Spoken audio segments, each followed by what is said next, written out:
열림교회 성도 여러분 안녕하세요.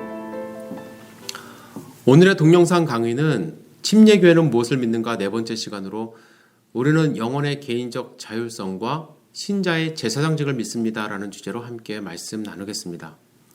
수년 전에 남침례 교단의 탁월한 신학자였던 멀린스에게 누군가 침례교 신학의 독특성은 무엇입니까? 라는 질문을 합니다. 이때 그는 서슴지 않고 종교에 있어서의 영혼의 자율적 능력이라고 대답을 합니다. 여기서 영혼의 자율적 능력이 좀 어려운 말인데, 영혼의 자율적 능력이라는 것은 나는 내 행동, 즉 신앙적인 결정을 포함해서 모든 도덕적인 결정에 있어서 책임을 져야 하고 또 책임을 질 수 있어야 한다는 그런 교리입니다. 우리가 구원을 받는 것, 우리의 개인적인 결정이어야 한다는 거죠. 교회가 대신 해줄 수 없고 또 신앙의 선배나 부모님이 대신 나를 위해서 결정해 줄 수 없다는 것입니다. 또 도덕적인 결정에 대한 책임은 내가 예수님을 믿고 나서 죄를 지었으면 그것을 사제에게 가서 고해 성사를 하는 것이 아니라 하나님에게 직접 나아가 하나님께 나의 죄를 자복하고 회개함으로써 용서를 받는 책임, 결정이 나한테 있다는 것입니다. 여기에 대한 교리적 근거를 몇 가지 생각해 보도록 하겠습니다. 첫 번째, 인간은 하나님의 형상을 따라 지음받은 존재입니다. 창세기 1장 26절에 하나님이 이르시되 우리의 형상을 따라 우리의 모양대로 우리가 사람을 만들고 말씀을 하십니다. 우리는 하나님의 형상을 따라 지음을 받았어요. 그 말씀은 우리는 하나님과 교제할 수 있고 하나님께 나아갈 수 있는 아주 기본적인 베이스가 마련이 되어 있다는 것입니다. 또 한 가지, 로마서 1장 20절에 창세로부터 그의 보이지 않는 것들 곧 그의 영원하신 능력과 신성이 그가 만드신 만물에 분명히 보여 알려졌나니 그러므로 그들이 핑계하지 못할지니라. 우리가 만물을 보면 하나님을 발견할 수 있다는 것입니다. 따라서 우리는 핑계할 수가 없어요. 하나님 몰랐어요 라고 핑계할 수가 없이 하나님께 나아갈 수 있는 또 그러한 책임과 능력이 우리에게 있다고 말씀을 하십니다. 뿐만 아니라 사람은 그리스도의 속죄 사역을 기초로 거듭날 수 있고 변화된 삶을 살 수 있습니다. 우리가 예수 그리스도를 구세주로 영접함으로써 우리의 삶이 변화가 되죠. 우리의 삶이 변화됐다는 것은 그러한 기대감이 있다는 거예요. 그러한 책임이 우리에게 있다는 것입니다. 로마서 8장 28절에 우리가 알거니와 하나님을 사랑하는 자 곧 그의 뜻대로 부르심을 입은 자들에게는 모든 것이 합력하여 선을 이루느니라. 하나님은 부르심을 입은 자들에게 선을 이룰 수 있는 기대감을 갖고 계시고 또 그러한 능력을 우리에게 주셨습니다. 베드로전서 1장 3절에 우리 주 예수 그리스도의 아버지 하나님을 찬송하리로다. 그의 많으신 긍휼대로 예수 그리스도를 죽은 자 가운데서 부활하게 하심으로 말미암아 우리를 거듭나게 하사 산 소망이 있게 하시며, 우리를 거듭나게 하셨어요. 거듭났다는 것은 새로운 삶을 살 수 있는 가능성이 있다는 얘기죠. 거기에 대해서 하나님은 기대감을 가지시고 우리에게 책임을 물으십니다. 그냥 책임을 물으시는 것이 아니라 성령 하나님이 우리 안에 내주하십니다. 성령 하나님이 내주하시기 때문에 우리는 성령을 따라서 살면 되는 거예요. 그런데 그렇게 하지 못하면 거기에 대한 책임도 우리에게 있는 거예요. 자, 로마서 8장 9절에 만일 너희 속에 하나님의 영이 거하시면 너희가 육신에 있지 아니하고 영이 있나니 누구든지 그리스도의 영이 없으면 그리스도의 사람이 아니라. 예수 그리스도의 영, 하나님의 영이 우리 가운데 있기 때문에 육신에 더 이상 속하지 않고 그 영을 따라 살 수 있습니다. 계속해서 로마서 8장 14절에 무릇 하나님의 영으로 인도하심 받는 사람, 우리는 하나님의 영으로 인도하심을 받을 수가 있습니다. 그래서 하나님은 우리에게 영혼의 자율성을 인정하시고 우리가 직접 하나님을 따라 살 수 있고 순종할 수 있는 삶을 살 수 있게 하는 것이죠. 이 교리를 적용을 하면 어떻게 우리가 신앙생활을 할 것인가 아주 중요한데, 첫 번째 있어서 죄인의 구원에 있어서의 개인의 책임 있는 응답의 중요성. 좀 말이 좀 어렵긴 한데, 이거는 구원은 개인적으로 응답해야 되고 개인적으로 책임이 있다는 거예요. 단체나 또 집단적으로 구원이 일어나지 않는다는 것입니다. 또 본인이 응답을 해야지 무언가에 의하여 구원이 이루어지는 것은 아닙니다. 지금도 그렇게 믿는 교단이 있고 또 종파가 있는데 세례를 받으면 구원이 이루어진다고 주장을 합니다. 절대로 그렇지 않죠. 구원을 받은 사람이 받는 것이 침례입니다. 자, 하나님이 성경을 통해서 말씀하시는 것은 각 개인이 예수 그리스도를 믿음으로 말미암아 구원을 얻을 수 있다는 사실에 대해서 분명히 말씀합니다. 사도행전 2장 38절에 베드로가 이르되 너희가 회개하여 각각 예수 그리스도의 이름으로 침례를 받고 죄사함을 받으라. 각각 집단적으로 하는 것이 아니라 각각 회개하고 침례받고 죄사함을 받으라고 분명히 말씀합니다. 구원의 문제뿐만 아니라 영혼의 개인적 자율성은 기도 생활에 있어서 특권으로 우리에게 주십니다. 히브리서 4장 16절에 하나님은 우리에게 기도의 삶으로 초청하십니다. 그러므로 우리는 긍휼하심을 받고 때를 따라 돕는 은혜를 얻기 위하여 은혜의 보좌 앞에 담대히 나아갈 것이니라. 구약에는 개인이 직접 하나님 앞에 나아갈 수 있는 길이 없었습니다. 제사장을 통해서 나가든지 아니면 대제사장이 지성소에 들어가서 하나님께 죄를 용서함을 받았습니다. 그러나 예수 그리스도의 보혈의 십자가 사역으로 인하여 휘장이 위로부터 아래로 찢어졌고 그를 믿는 자들은 하나님의 보좌로 담대히 나아가 하나님께 기도할 수 있는 그런 특권을 주셨습니다. 야고보서 5장 16절에도 이런 말씀이 있습니다. 그러므로 너희 죄를 서로 고백하며 병이 낫기를 위하여 서로 기도하라. 의인의 간구는 역사하는 힘이 큼이라. 예수 그리스도를 믿는 하나님의 거룩한 백성들은 그 간구가 역사하는 힘이 크기 때문에 함께 기도하라고 우리를 초청하십니다. 기도 생활뿐만 아니라 성경 해석에 있어서의 개인적 자율성을 말씀하십니다. 요한복음 14장 26절에 보혜사 곧 아버지께서 내 이름으로 보내실 성령 그가 너희에게 모든 것을 가르치고 내가 너에게 말한 모든 것을 생각나게 하리라. 물론 이 말씀은 제자들을 보내시며 이제 하시는 말씀이긴 한데 성경을 읽을 때도 동일하게 적용할 수가 있습니다. 우리가 하나님의 말씀을 읽을 때 하나님께서 가르쳐 주시고 우리를 조명해 주셔서 하나님의 말씀을 깨닫게 하시는 그러한 능력을 우리에게 주셨습니다. 나아가 요한일서 2장 27절에 너희는 주께 받은 바 기름 부음이 너희 안에 거하나니 아무도 너희를 가르칠 필요가 없고 오직 그의 기름 부음이 모든 것을 너희에게 가르치며 또 참되고 거짓이 없으니 너희를 가르치신 그대로 주 안에 거하라. 하나님은 우리에게 각각 개인에게 하나님의 성령의 말씀으로 성령의 힘으로 가르치겠다고 말씀을 하셨어요. 그런데 여기서 오해를 안 하셨으면 좋겠는데 그러면 우리가 뭐 굳이 교회 나가서 성경 공부를 해야 되고 또 뭐 하나님의 말씀 설교를 들어야 됩니까? 우리가 그냥 읽고 깨달으면 되지 않습니까? 라고 생각을 하실 수도 있지만 여러분들 성경 공부를 하는 이유는 내가 때로는 성령 하나님의 가르침으로 성경을 읽고 묵상하지만 기초 지식이 없으면 어린아이와 같은 것만 읽을 수밖에 없습니다. 그러나 하나님의 뜻을 깊이 이해하고 또 깊이 묵상하고 적용하기 위해서는 우리가 성경의 배경도 알아야 되고 하나님의 깊은 뜻도 알아야 됩니다. 그 뜻을 아는 만큼 또 하나님이 기름을 부어주셔서 우리가 더 많은 일을 할 수 있게 되는 것이죠. 여기서 중요한 것은 교회만 이러한 능력이 있다라고 가르치는 것은 오류라는 거예요. 또 목사만 또 전도사님만 성경을 가르칠 수 있고 또 성경에 대한 권위가 있다라고 이야기하는 것은 오류라고 여러분들이 생각을 하시면 될 것 같아요.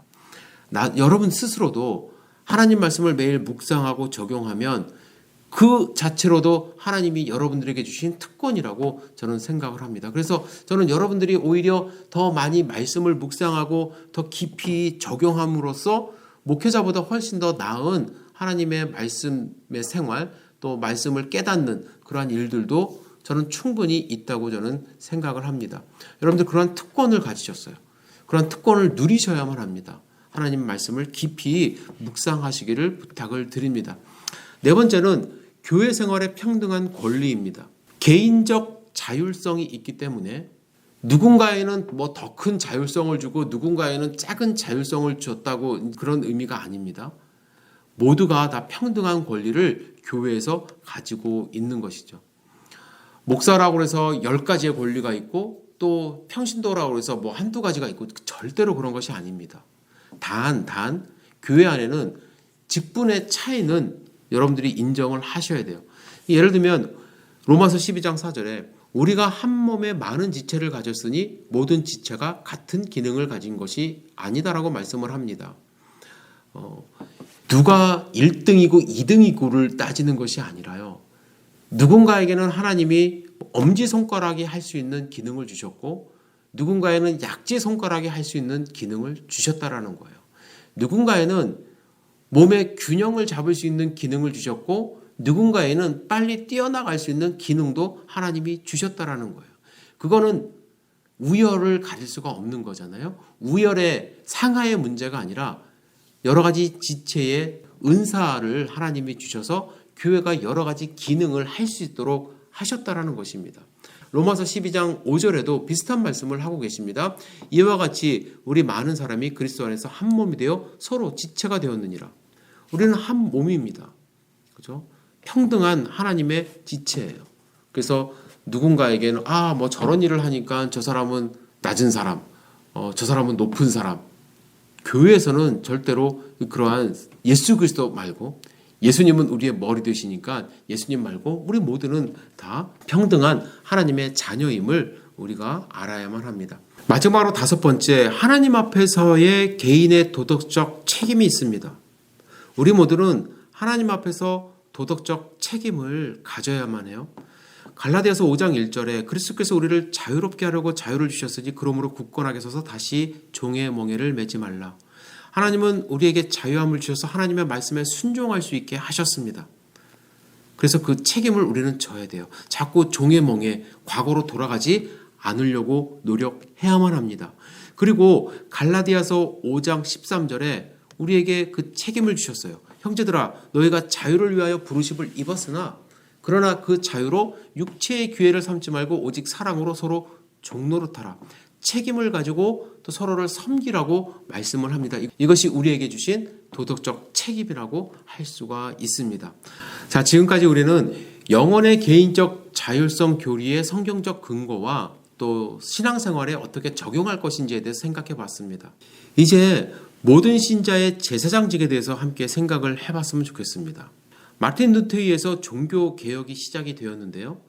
이때 가장 중요한 이슈 가운데 하나가 무엇이냐면 만인 제사장설입니다. 마틴 루터는 이렇게 말했습니다. 그리스도인은 누구나 예수 그리스도를 믿음으로 말미암아 하나님께 직접 나아갈 수 있다. 인간이 하나님과 교통하고 죄사함 받는 일에 신부의 중재는 필요하지 않으며 죄의 참된 용서는 오직 예수 그리스도를 믿음으로 말미암아서만 이루어진다. 모든 그리스도인은 예외 없이 다 제사장이다. 여러분, 이 영혼의 개인적 자율성 교리를 하나님과의 관계로 적용한 것이 바로 이 만인 제사장직이라고 할 수가 있습니다. 제사장직은 하나님과의 관계를 나타내는 것이거든요. 하나님께 나아갈 수 있는가? 하나님께 용서를 구할 수 있는가? 하나님께 기도할 수 있는가? 이것이 제사장직이라고 할 수가 있는 것이니까 이 영혼의 개인적 자율성 교리를 하나님과의 관계로 해석을 하면은 바로 만인 제사장직이라고 할 수 있고 침례교회는 이 만인 제사장직을 상당히 강조하는 교단이라고 할 수가 있는 것이죠. 멀린스는 이렇게 말합니다. 개개인의 영혼이 하나님께 직접 나아갈 수 있는 이 특권을 박탈하는 것은 영혼에 대한 포악 행위다라고 말합니다. 우리는 하나님 앞에 직접 나아갈 수 있는 권리가 있습니다. 이 권리를 여러분들 잘 생각하시고 이용하셔야 돼요. 특권이기 때문에 그렇습니다. 그러면 만인 제사장직이란 무엇인가를 생각해 보겠는데 이 제사장직이란 무엇인가를 예수님의 제사장직, 그리스도의 제사장직에서 함께 생각을 좀 해봤으면 좋겠습니다. 예수님도 제사장직을 갖고 있기 때문에 예수님의 제사장직은 어떤 것이고 그리고 그 제사장직을 통해서 우리가 부여받은 제사장적 직분은 무엇인지 역할은 무엇인지 함께 생각을 해보았으면 좋겠습니다. 예수님이 태어났을 때 이렇게 말씀하셨습니다. 마태복음 1장 21절에 아들을 낳으리니 이름을 예수로 하라. 이는 그가 자기 백성을 그들의 죄에서 구원할 자이심이니라 하니라. 예수님은 백성들을 구원하시는 제사장적 사명을 갖고 태어나셨습니다. 마가복음 10장 45절에도 인자가 온 것은 섬김을 받으려 함이 아니라 도리어 섬기려 하고 자기 목숨을 많은 사람의 대속물로 주려 함이니라. 다른 사람을 구원하는 제사장으로 이 땅 가운데 오셨어요. 예수님은 침례를 받으시지 않으셨습니까? 침례 사건 또한 제사장적 사명을 감당하기 위한 모습이었습니다. 민수기서 4장에 보면은 제사장들이 이제 뽑히는 과정이 나오는데 나이가 나옵니다. 30세 이상. 예수님이 사역하시는 그 나이가 30세 이후가 되신 나이고요. 모세와 아론이 그의 아들들을 물로 씻었습니다. 이 모습이 바로 예수님이 침례를 받으시는 모습과 같습니다. 예수님은 침례를 받으심으로써 제사장적 사명을 수행을 하신 것입니다. 예수님은 죽으심으로 제사장적 사명을 수행하셨어요. 히브리서 9장 14절에 하물며 영원하신 성령으로 말미암아 흠 없는 자기를 하나님께 드린 그리스도의 피가 어찌 너희 양심을 죽은 행실에서 깨끗하게 하고 살아계신 하나님을 섬기게 하지 못하겠느냐.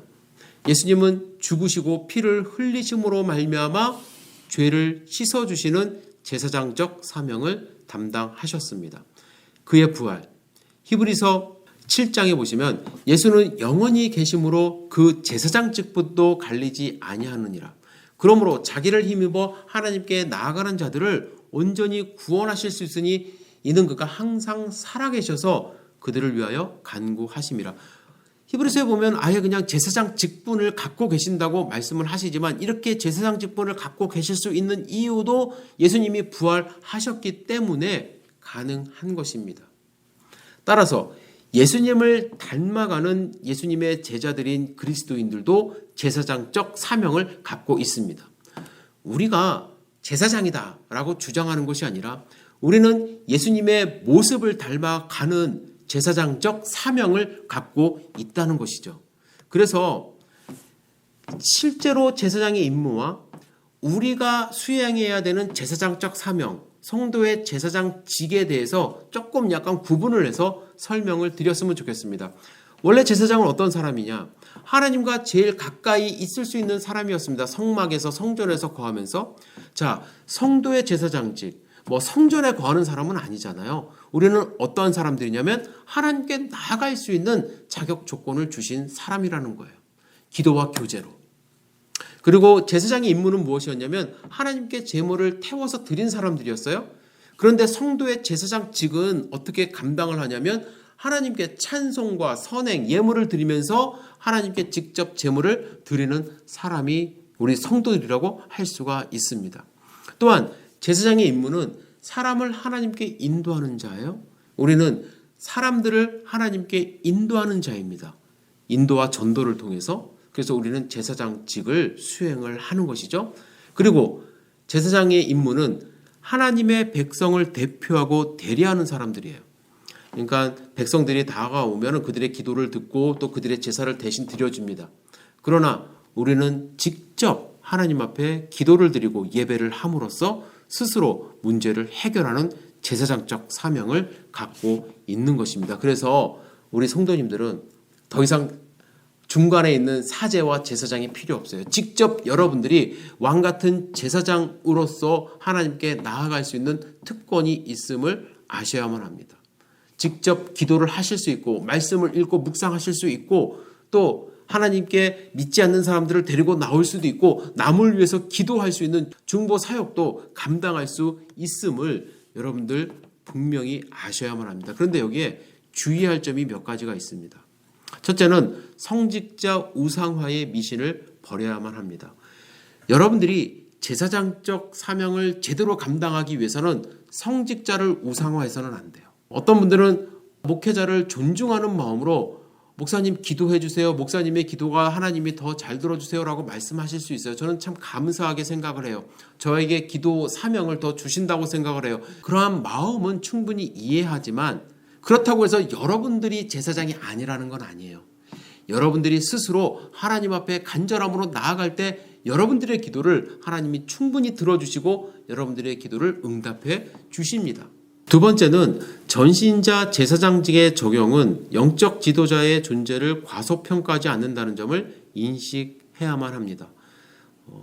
내가 하나님께 나아가서 나도 기도할 수 있고 나도 응답받을 수 있고 나도 말씀 읽을 수 있고 물론 하나님이 여러분들을 제사장으로 삼아주셨어요. 하지만 교회 안에서 여러분들을 하나님의 말씀으로 가르치고 인도하는 목회자에 대해서 그렇다고 해서 과소평가해서는 안 된다는 거예요. 여러분들을 하나님께로 인도하는 목회자로 부름을 받은 자에 대해서 여러분들 존중해 줄 아는 마음도 있어야 된다는 것이죠. 세 번째로 자신의 제사장직 특권을 포기하지 않는 균형이 필요합니다. 어떤 분들은 목사님이 영적인 지도자니까 목사님이 다 하세요 라고 말씀하시는 것 참 감사하게 생각은 하지만 그럼에도 불구하고 여러분들은 가정에서 여러분들의 자녀를 이끌고 가야 되는 제사장적 사명이 있습니다. 또 우리 성도님들 서로를 축복하고 기도해야 될 의무가 여러분들에게 있고요. 매일 정해진 하나님의 말씀을 읽고 하나님의 음성을 듣는 책임이 여러분들에게도 있다는 것을 잊지 않으셨으면 좋겠습니다.